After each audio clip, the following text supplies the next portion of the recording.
Snap checking जारी है और मुख्तलिफ इलाकों में स्नैप चेकिंग की जा रही है। सांदा पुलिस की तरफ से ये तमाम तर स्नैप चेकिंग का सिलसिला जारी किया गया है और मंशात के हवाले से ख़ास तौर पर फोकस किया जा रहा है और क्रिमिनल पर भी नज़र रखने के हवाले से अहकाम जो जारी हुए हैं उसको मद्देनज़र रखते हुए कार्रवाइयाँ अमल में लाई जा रही हैं।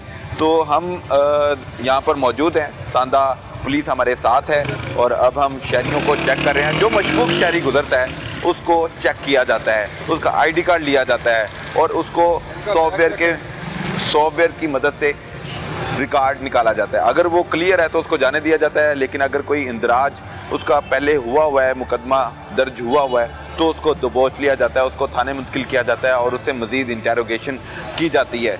तो अब मोटरसाइकिलें चेक की गई हैं, अब ये एक गाड़ियों को चेक करने का सिलसिला भी जारी है, साथ ही साथ रिक्शा यहाँ पर एक रुका है उसको भी देखते हैं, क्योंकि पुलिस जिस नज़र से देखती है वो यही होता है कि अंदर कोई मशकूक अशखास बैठे हुए हैं। तो देखते हैं कि किस हद तक कामयाबी मिलती है इन लोगों को। चेकिंग का सिलसिला जारी है, मोटरसाइकिल भी चेक किए जा रहे हैं साथ साथ, और एक और बैग बरामद हुआ है एक शहरी से। अफीम है सर। क्या है इसमें? नाज़रीन ये अफ्यून जी सर, ये अफ्यून है जी, ये नशा है जो अवाम की रगों में डाला जा रहा है और फिर वो इस लत में लग जाते हैं और फिर अपनी ज़िंदगी का खात्मा कर बैठते हैं। तलाशी ले ये मंशात फरोश है, अब इसकी मज़ीद चेकिंग की जा रही है। ये बिस्किट की शक्ल में मंशात सप्लाई हो रही है और ये सर कितने केजी होगी? ये 3 से 4 केजी है मेरे ख्याल। तकरीबन 3 to 4 kg लग रही है ये। इसको अभी वेट कर लें इधर से शॉप से, ताकि बिल्कुल ठीक है जी, इसका वेट होगा। राइट साहब, ये आपने कार्रवाई अमल में लाई है, ये स्नैप चेकिंग कर रहे हैं, SHO मुख्तलिफ इलाकों में विजिट कर रहे हैं, आपने इस रोड पे स्नैप चेकिंग कर रहे हैं। इसके अलावा हम मुख्तलिफ अभी एरियाज़ में जाएंगे SHO सांदा के साथ, क्योंकि इनकी तरफ से ख़ास तौर पर चेकिंग का सिलसिला जारी है, क्योंकि ये कहते हैं कि आवाम के जान माल को महफूज बनाना है, ख़ास तौर पर मंशात फरोशों को गिरफ्त में लाना है। तो ये एक के बाद एक कार्रवाई अमल में लाई जा रही है और एक और मंशात फरोश बरामद हुआ है। इससे अब किस तरह तफ्तीश की जाएगी? सर जी, इस पे सबसे पहले तो चूँकि हमारा विंग ऑपरेशन है सर, इस पर अभी जो बरामदगी हुई है इसको हस्बे ज़ाब्ता इसकी वेट करके जो इस पर कार्रवाई बनती होगी वो करेंगे। पर्चे के बाद जब पर्चे का अंदराज हो जाएगा उसके बाद ये इन्वेस्टिगेशन के वाले जाएगा, तो मज़ीद इसके जो भी रिकवरी या इसके जो आने जाने का सारा सिस्टम है वो मज़ीद तफ्तीश वो इन्वेस्टिगेशन वाले करेंगे। बिल्कुल ठीक है। ट्रैवलिंग किधर से लेके आए हैं ये सारा जांचा जाएगा, चेक किया जाएगा। सर इससे बात कर लें अगर आप इजाज़त दें। क्या नाम है जी आपका? उमर, ये आप इसके हाथ में दें जी, ये जो काम करता है उसके हाथ में पकड़ा दें। ये जो आप अफ्यून लेके जा रहे हैं ये बिस्किट की शक्ल में, ये कहाँ सप्लाई देनी थी आपने?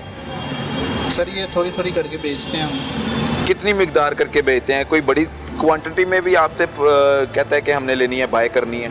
नहीं सर, 300-500 बस इतने के करके। ये कितने की दोगे? सर ये 3000 तक हो जाती है। ये 3000 रुपये की सिर्फ ये एक बिस्किट है? जी सर। 3000 रुपये का? जी। तो ये 4 किलो कितने की? सर ये कम से कम 2.5-3 लाख पे गया है। ये 3 लाख की है? 3 लाख है? अफ्यून जो है वो चर्च से महंगी होती है। चर्च से महंगी है, 3 लाख रुपए की है? राउंड अबाउट ये 3 लाख के करीब होती है। ठीक है जी, ये अफ्यून पहले चर्च बरामद हुई है, अब अफ्यून बरामद हुई है और इसकी क्वांटिटी 4 किलो है, 4 kg, और ये तकरीबन 2.5 से 3 लाख रुपए में ये परचेज की गई है। आपने ये कहाँ से ली है जी? सर ये पठान आते हैं लाहौर से, बाहर से, हाँ। वो दे के जाते हैं। पठान आते हैं लाहौर से, बाहर से, वो दे के जाते हैं। आप कभी नहीं गए पेशावर या कोयटा? नहीं सर। वो आते हैं इधर? जी सर। तो पुलिस ने कोई आपको पहले कभी पकड़ा? नहीं सर। कभी नहीं पकड़े गए? नहीं सर। पहली बार पकड़े गए हो? जी सर। कब से काम कर रहे हो ये वाला? सर ये अभी 3-4 महीने स्टार्ट। 3-4 महीने। 3-4 महीनों में आपने कितने लोगों में ये तकसीम कर दी है अफ्यून?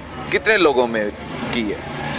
बहुत सारे लोगों ने। तादाद क्या होगी? हज़ारों में की है? या सैकड़ों में की है? 500-600 लोग होंगे सर। 500-600 लोगों को आप अफ्यून फरोख्त कर चुके हैं जी सर। 4-5 माह में। तो कितनी एज होगी उन लोगों की जिन्होंने आपसे परचेज की है, आपसे खरीदी है? ये 25 से ऊपर,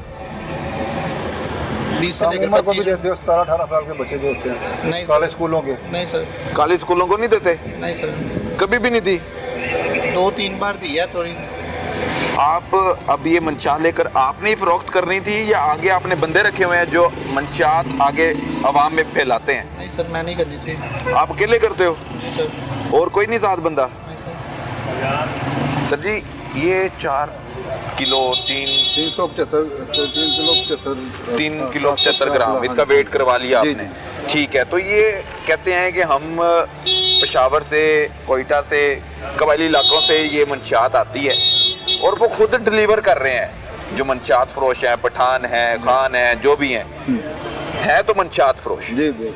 और ये कैसे लाहौर में दाखिल हो रही है? एक के बाद आप एक कार्रवाइयाँ किए जाएंगे, लेकिन ये मंशात नहीं ख़त्म होने वाली। इसके खात्मे के लिए क्या इकदाम अमल में लाए जा रहे हैं? देखिए जी, हम तो अपनी सरतोड़ कोशिश कर रहे हैं और मैक्सिमम जो है वो जो भी लाहौर में आता है, लाहौर पुलिस तो दिन रात अपना मेहनत करके इनके खिलाफ ऑपरेशन भी कर रहे हैं, इनको कैफरे किरदार तक पहुँचा रहे हैं।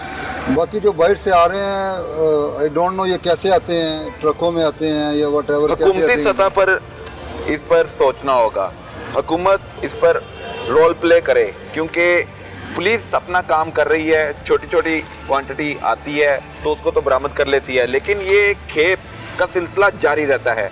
ये एक स्नैप चेकिंग से नहीं ख़त्म होने वाला। इसके खात्मे के लिए प्रॉपर पंजाब हुकूमत को इस पर इकदाम करने होंगे और पुलिस को वो तमाम तर वसाइल देने होंगे जिसकी मदद से ये मंशात फरोशों को बेनकाब करते रहें। तो ये मंशात फरोश है, इसकी शक्ल देख लें। ये नौजवान नस्ल को तबाह करने के लिए ये अफ्यून फ़रोख्त करता है और इसका कहना है कि ये पठानों से लेता है और वही सप्लाई इसको देते हैं। फिर जो पैसे होते हैं वो कहाँ से लेते हो? सर वो इसी को बेच के घुमा देते पकड़ो इसको, हैं? इसी को बेच के घुमा देते हैं। आपने कितने में खरीदी और आगे कितने में फ़रोख्त होनी थी? सर 1 लाख रुपया बचना था इसमें से। 1 लाख रुपया बचना था, 3-3.5 लाख लगा के 1 लाख बचना है। सर ये तो बड़ी जल्दी पैसे कमाने लगे हैं। देखें जी, जो गलत काम होता है उसमें अर्निंग ज़्यादा होती है। फिलहाल मगर ज़िंदगी जल्दी ख़त्म हो जाती है, नो डाउट। इसमें तो कोई शक वाली बात नहीं है कि गलत काम में अर्निंग ज़्यादा होती है। तो इसीलिए तो ये मकरूह धंधा करते हैं। ये मकरूह धंधा करते हैं। तो आपने कभी खुद भी इस्तेमाल की है? कभी नहीं की। ये जी मंशात फरोश है, खुद कभी नहीं मंशात इस्तेमाल की, लेकिन अवाम को मंशात की लत में लगाने का बेड़ा इसने उठा रखा है। अब इसका बेड़ा पुलिस के हवाले कर दिया है और पुलिस इससे अब तहकीकात करेगी। जो जो इसके साथ मुलविस होगा, जो इसको सप्लाई देता है, उस तक भी पहुंचने के हवाले से कोई रसाई हासिल की जाएगी इंशाल्लाह। जो जो इसको सप्लाई करते हैं इसको प्रॉपरली थॉरली हम इसको इन्वेस्टिगेट करेंगे। इन्वेस्टिगेशन के दौरान जो इनको सप्लाई करते हैं या इनका मोबाइल से या वैसे भी जो डाटा है सीडीआर निकाल के टेक्निकली जो हमारा है उसके ज़रिए थॉरली इसको हम। तो सर इसका रिकॉर्ड चेक करें ना कि पहले कोई मुकदमा दर्ज है कि नहीं? वो हम अभी इसको भिजवाते हैं, इसका थंब लगा के फौरी तौर पे इसका रिकॉर्ड आ जाएगा। बिल्कुल ठीक है। एक और स्नैप चेकिंग के हवाले से हम आगे बढ़ेंगे जहां पर सांदा पुलिस की तरफ से स्नैप चेकिंग की जा रही है। SHO मसूदुर रहमान मुख्तलिफ इलाकों में जाकर अपने एरियाज़ में रहते हुए मुख्तलिफ गली मोहल्लों में, चौक चौराहों पे, सड़कों पर जहाँ जहाँ स्नैप चेकिंग का सिलसिला जारी है वहाँ जाते हैं और जो कार्रवाइयाँ अमल में लाई जा रही हैं उनको जांचा भी जा रहा है और जो मंशात फरोश पकड़े जा रहे हैं उनको पकड़कर थाने मुंतकिल करने का सिलसिला भी जारी है। अब हम आगे बढ़ेंगे और वहाँ क्या कार्रवाई की जा रही है, हमारे साथ रहिएगा।